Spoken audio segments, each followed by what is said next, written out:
Gel electrophoresis. किसी को कोई डाउट है एगेरोजेल इलेक्ट्रोफोरेसिस में तो बताओ और देख लो। क्लियर है सबको? चलिए अच्छी बात है।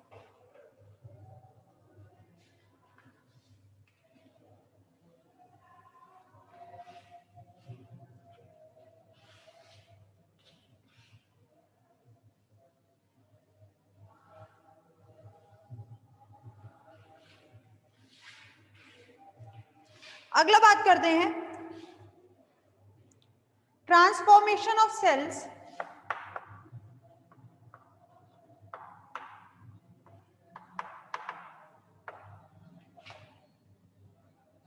transformation of cells and recombinant molecules.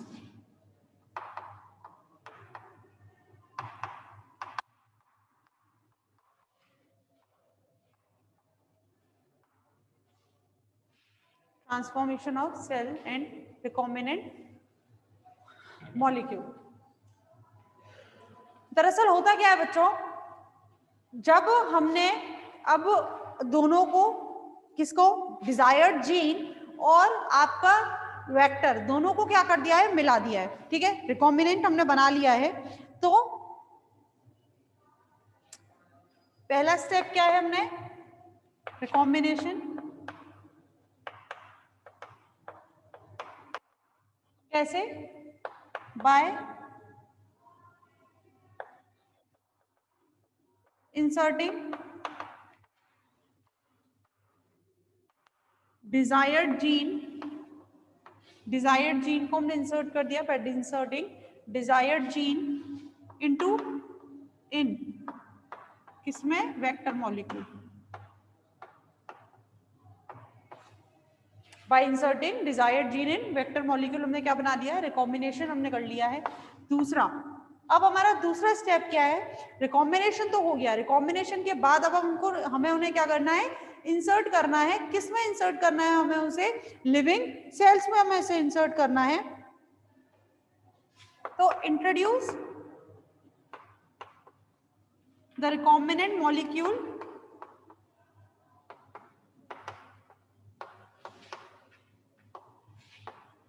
introduce the recombinant molecule in living cell.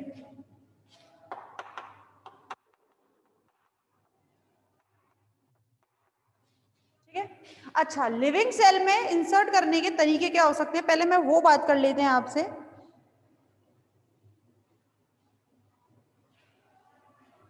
पहला, हम क्या करते हैं, एक लिविंग सेल हमने लिया, हम क्या लिविंग सेल को, लिविंग सेल यानी कि जो बैक्टीरिया हमने लिया है, फॉर एग्जांपल इकोलाई है हमारा, ठीक है, इकोलाई हमने बैक्टीरिया लिया है, हम उसको क्या करते हैं, उसको हम मीडियम में डालते हैं, ये मीडियम है, ठीक, इस मीडियम में डाला, इस मीडियम में क्या है, बैक्टीरिया प्रेजेंट है आपका, इकोलाई प्रेजेंट है आपका, इस तरह नहीं बनाते,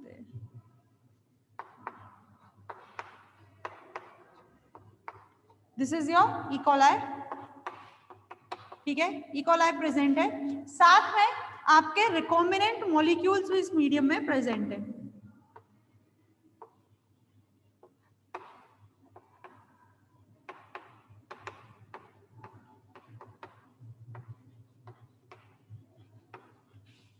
ठीक है, अब क्या है, आपने इकोलाई तो डाल दिया है, तो ये इसको हम कहते हैं ट्रांसफॉर्मेशन, ठीक है, इसको क्या कहते हैं, इस स्टेप को कहते हैं ट्रांसफॉर्मेशन, तीसरा स्टेप है ये।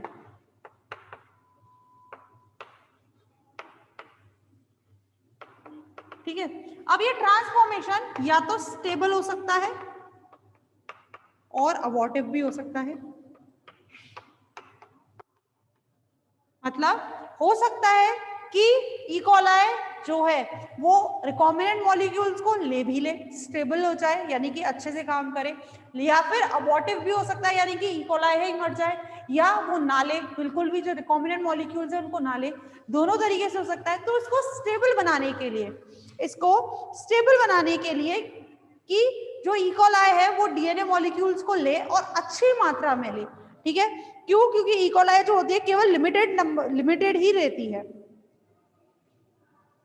ठीक है, केवल लिमिटेड ही लेती है। तो इसके लिए हमें कुछ ट्रीटमेंट्स इसको देना पड़ता है फॉर द स्टेबल ट्रांसफॉर्मेशन, कि जो ट्रांसफॉर्मेशन है वो स्टेबल रहे और ई कोलाई अच्छी मात्रा में जो आपके रिकॉम्बिनेंट मॉलिक्यूल्स हैं इनका अपटेक करे। इसके लिए हमें क्या करना पड़ता है, इसको कुछ ट्रीटमेंट हमें इसको देना पड़ता है। कौन कौन से ट्रीटमेंट हम इसको दे सकते हैं? पहला, एक तो हम दे सकते हैं कि ई कोलाई को किसमें, ई कोलाई को चिलिंग ट्रीटमेंट आप इसको कह सकते हैं, या कोल्ड सॉल्ट ट्रीटमेंट भी हम इसको कहते हैं। कि हम क्या करते हैं कि ई कोलाई सोक्ड इन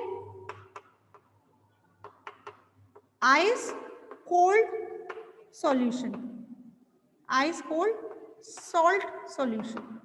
दरअसल होता क्या है, आइस की वजह से, चिलिंग ट्रीटमेंट की वजह से जो ई कोलाई के ऊपर की जो लेयर है, इसकी जो मेम्ब्रेन है वो कैसी हो जाती है बच्चों, बहुत हल्की हो जाती है, जिसकी वजह से बहुत इजीली ये क्या कर सकता है, जो रिकॉम्बिनेंट मॉलिक्यूल्स है इनका बहुत अच्छे से अपटेक कर सकता है। तो एक तरीका तो ये है कि ई कोलाई को हम सॉल्ट ट्रीटमेंट दें, लेकिन इसका एक डिसएडवांटेज ये होता है कि ड्यूरिंग दिस ट्रीटमेंट हो सकता है कि ई कोलाई की मेम्ब्रेन क्या हो जाए, पूरी तरह रप्चर भी हो जाए, ठीक है। तो ये इसका डिसएडवांटेज ये हो जाता है कि मान लो चिलिंग ट्रीटमेंट इतना ज्यादा हो गया है या ई कोलाई उसके लिए सेंसिटिव है बहुत ज्यादा, ठीक है, तो वो क्या हो गई, उसमें ई कोलाई की जो मेम्ब्रेन होती है, बैक्टीरिया की जो बैक्टीरियल मेम्ब्रेन होती है, उसके रप्चर होने के चांसेस हो जाते हैं। तो इसलिए हम प्रेफर करते हैं दूसरा ट्रीटमेंट, और दूसरा ट्रीटमेंट क्या है, CaCl2 का treatment,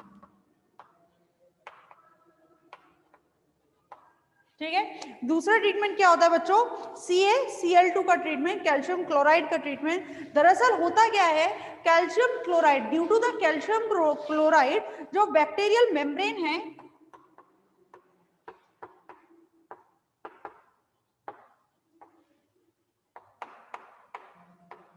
bacterial membrane can become porous.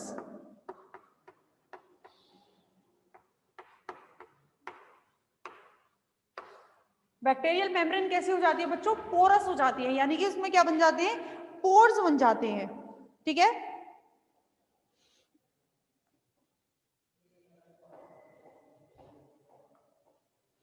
ठीक, तो इससे क्या हो जाती है, बैक्टीरियल मेम्ब्रेन पोरस होने की वजह से जो डीएनए है, जो रिकॉम्बिनेंट मॉलिक्यूल्स है, वो बहुत आसानी से क्या जा सकते हैं, उसके अंदर जा सकते हैं, ठीक है। आपने मतलब CaCl2 का ट्रीटमेंट दिया, CaCl2 का ट्रीटमेंट देने के बाद जो सेल मेम्ब्रेन है वो कैसे हो गई, पोरस हो गई, और पोरस होने की वजह से जो डीएनए है, ठीक है, जो रिकॉम्बिनेंट डीएनए है वो आसानी से अंदर इसमें जा सकता है। तो तीसरा स्टेप ट्रांसफॉर्मेशन का ये है।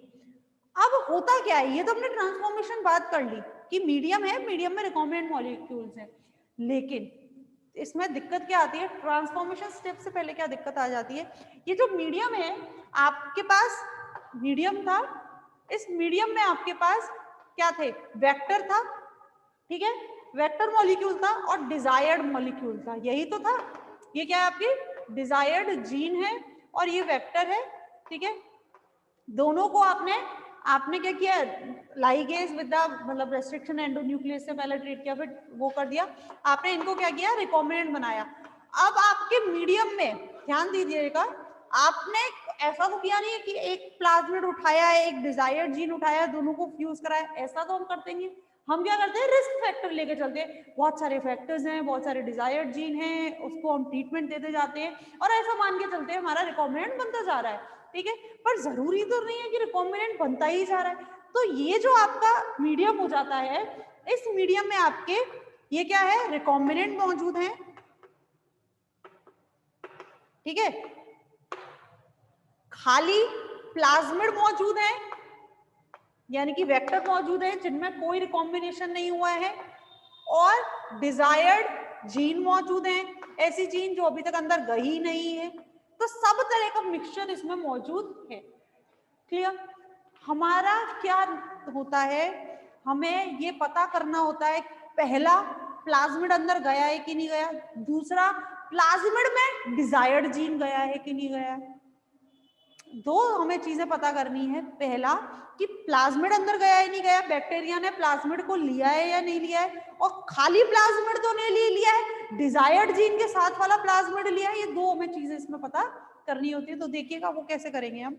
यहाँ तक बात समझ में आई है बच्चों? यस और नो में जवाब दो, और प्लीज जवाब दो, नालायकों सोते हुए मत बैठो, पता तो चले तुम लोग सारे के सारे जागे हुए हो, सोए हुए हो नहीं हो।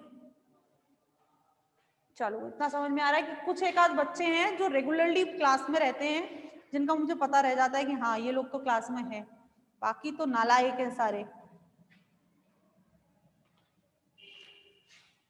चलो क्लियर?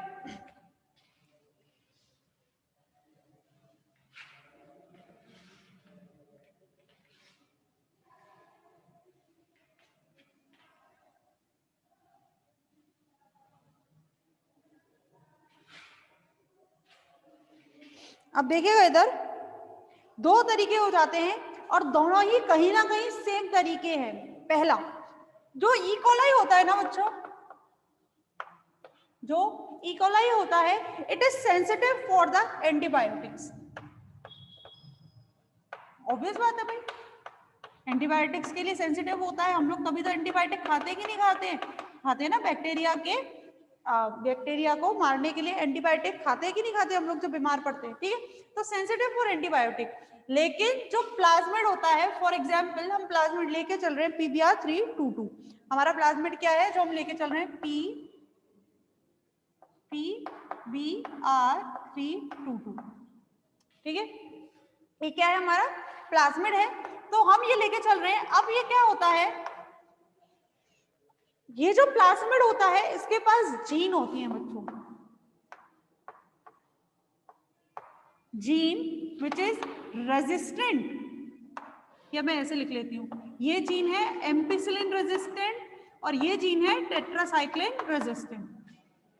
देखिएगा दिस इकोलाई, हम इकोलाई की बात यहाँ लेके चल रहे हैं, E coli is sensitive for antibiotic and the plasmid which we carry here PBr322 has the gene for ampicillin resistance and tetracycline resistant, यानी कि इस प्लाज्मिड के पास एम्पिसिलिन का भी रेजिस्टेंट जीन है और टेट्रासाइक्लिन का भी रेजिस्टेंट जीन है।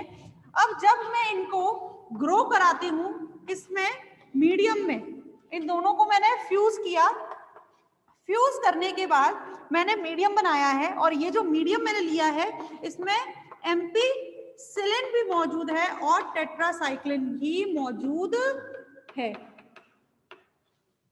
ठीक है? एम्पिसिलिन भी मौजूद है और टेट्रासाइक्लिन भी मौजूद है। अब मैंने क्या किया है, इस मीडियम में ग्रो कराया है, तो वो इकोलाई केवल जिनके पास क्या है? प्लाज्मिड है, ठीक है? तो इधर मैं लिख दूं only fused organism can survive।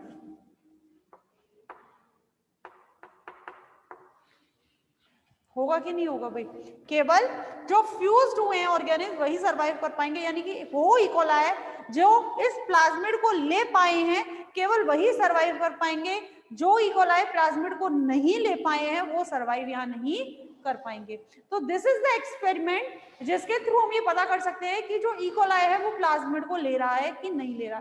अब यही तरीका आपको ये बताने का है कि प्लाज्मिड ने जीन को लिया है कि नहीं लिया। भाई इकोलाई ने तो प्लाज्मिड को लिया है, लेकिन प्लाज्मिड में जो डिजायर्ड जीन हमने डाला था वो गया है कि नहीं गया है। इसका तरीका क्या होता है? इसके तरीकों क्या कहते हैं? Insertional inactivation. इंसर्शनल इनएक्टिवेशन, ठीक है? What was the insertional inactivation? Insertional inactivation होता है, जैसे फॉर एग्जांपल PBr322 है, इसको हम किससे करवाते हैं? इसको करवाते हैं हम BAM-H1 से। और जब ये देखा गया कि BAM-H1 को जब हम इससे क्या कराते हैं? डाइजेस्ट कराते हैं, तो डाइजेस्ट करने के बाद जिस रेस्ट्रिक्शन साइट पर ये इसको काटता है, ये है, ये इसका क्या है? एम्पिसिलिन रेजिस्टेंस, और ये क्या है इसका? Tetracycline resistance. तो जिस जगह ये काटता है, कहाँ काटता है? ये काटता है इसको टेट्रासाइक्लिन रेजिस्टेंस पर, यानी कि इस जीन को ये यहाँ से क्या कर देता है? ब्रेक कर देता है, और ब्रेक करने की वजह से ध्यान से सुनिएगा, ब्रेक करने की वजह से अब हमने क्या किया, यहाँ पे ये हमारी क्या आ गई है, this is your desired gene, this is your desired gene. That means PBR322 is a sensitive for tetracycline. PBR322 is sensitive for tetracycline, but it is resistant for ampicillin. आ रही है बात समझ में कि नहीं आई, बताओ। यानी कि आपने, अब आपको ये पता करना है कि आप सीधा पता कर लो, आपने इकोलाई लिया, आप मीडियम लिया, मीडियम में आपने क्या डाला हुआ है, केवल क्या डाला है आपने, एम्पिसिलिन डाला हुआ है, मान लो क्या डाला हुआ है, केवल एम्पिसिलिन डाला हुआ, और एम्पिसिलिन डालने के बावजूद अगर इकोलाई सर्वाइव कर रहा है, एम्पिसिलिन डालने के बावजूद अगर इकोलाई सर्वाइव कर रहा है, दैट मींस उस इकोलाई में प्लाज्मिड है, और प्लाज्मिड के साथ साथ जीन भी मौजूद उसमें है। ठीक है, आपने क्या डाला हुआ है, मीडियम में आपने इकोलाई डाला हुआ है, लेकिन उसमें एम्पिसिलिन अगर आपने दिया हुआ है एंटीबायोटिक, एम्पिसिलिन की प्रेजेंस में अगर वो ग्रो कर रहा है, दैट मींस कि उसमें क्या मौजूद है, उसके अंदर आपका plasmid with the desired gene मौजूद होता है। ठीक है, चलिए बच्चों, बाकी की क्लास आपकी कल लेंगे। ठीक है, आप जब तक जितना आज आपको पढ़ाया आप उतना